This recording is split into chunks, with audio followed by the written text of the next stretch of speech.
Algo más que economía, con Nora Ampudia.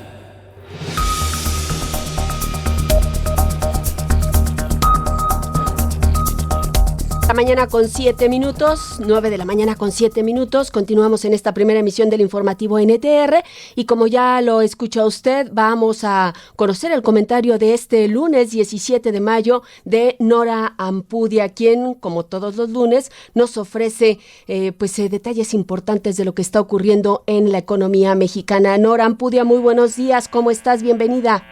¿Qué tal, Nidia? Buenos días. Un saludo a ti y a tu auditorio.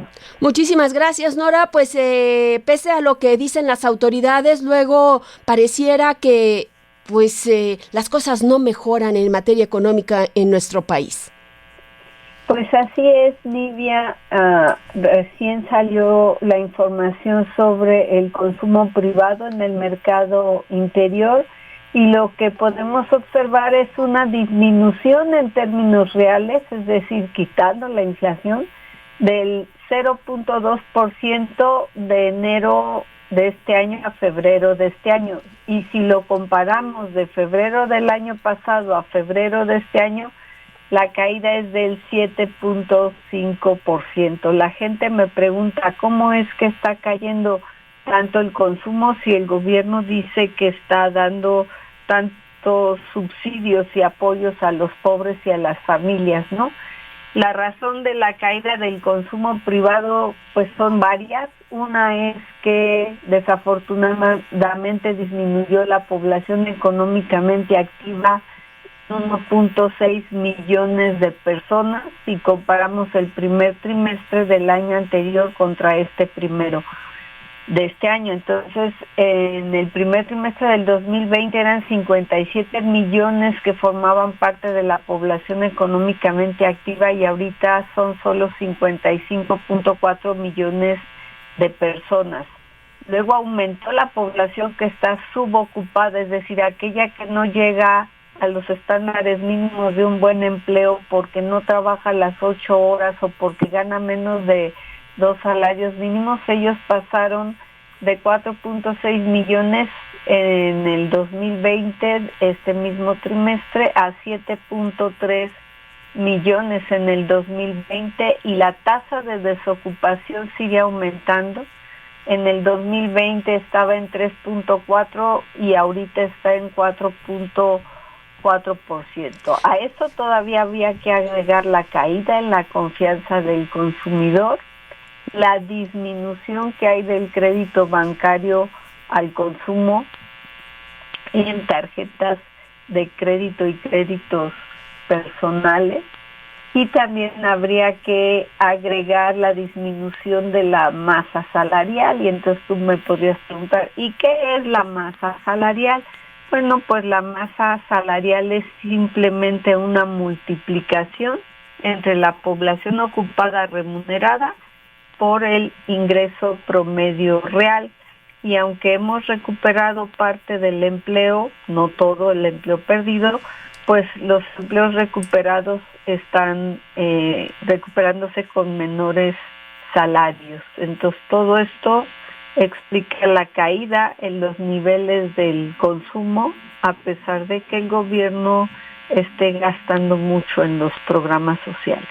Pero eso quiere decir, Nora, que pese a este recurso que se está invirtiendo en, pues prácticamente regalar dinero, como se ha hecho hasta este momento, no genera para nada ni estabilidad, ni desarrollo económico, y bueno, pues esto a la larga, no tan larga, podría convertirse en un severo problema, más que en una solución.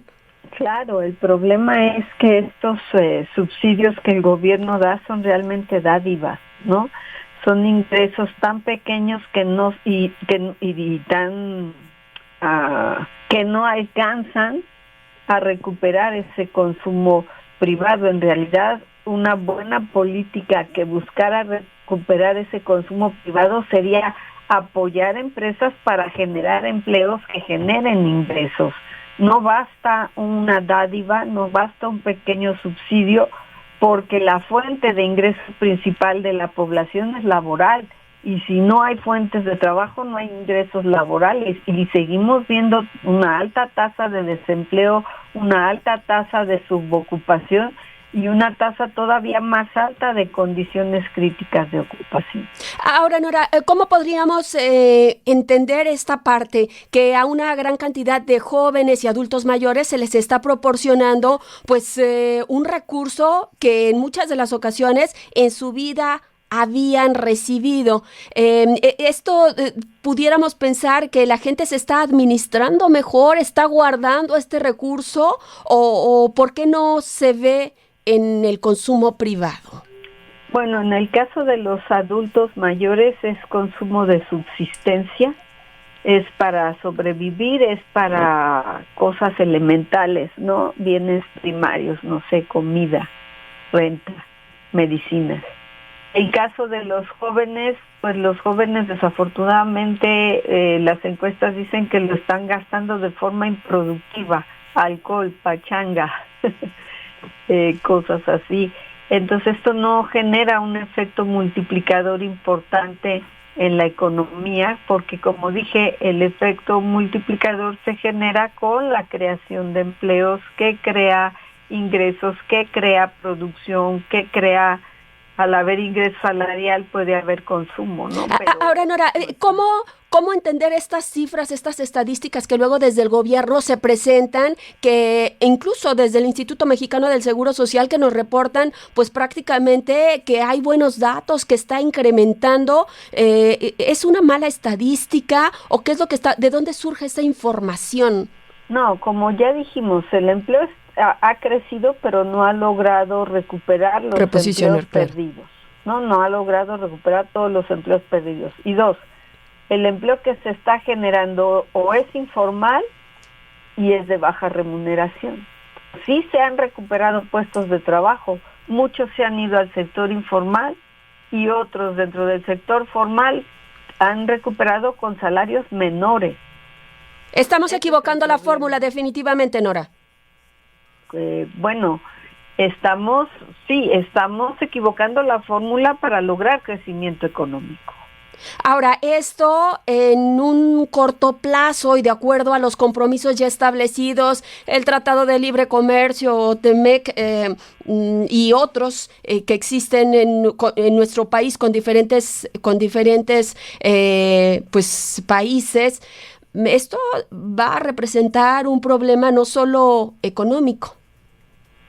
Bueno, en materia de los salarios y la desindicalización, sí, porque en el TEMEC ya hay un nuevo apartado laboral que pretende que los trabajadores puedan escoger su sindicato, que no sea un sindicato charro, para que puedan obtener mejores condiciones laborales.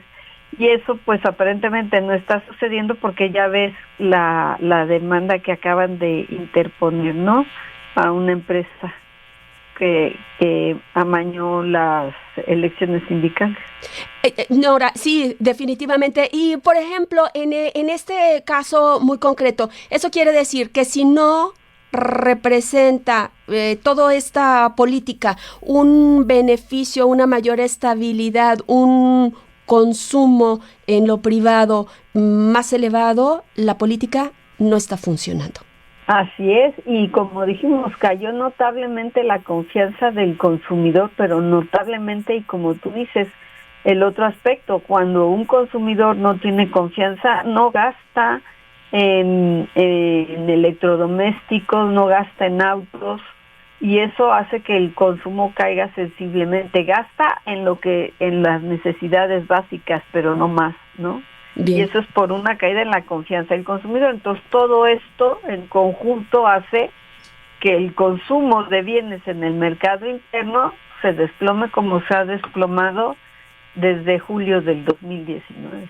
Vaya, pues ahí está. Muchísimas gracias, Nora Ampudia. A veces quisiera no entender este tipo de situaciones. Muchísimas gracias. Muy buenos días. Que estés muy bien, Nidia, y nos escuchamos hasta la próxima. Hasta la próxima, un abrazo. Cuando son las 9 de la mañana con 17 minutos, pues escucha usted a Nora Ampudia, especialista en materia económica, catedrática de la Universidad Panamericana.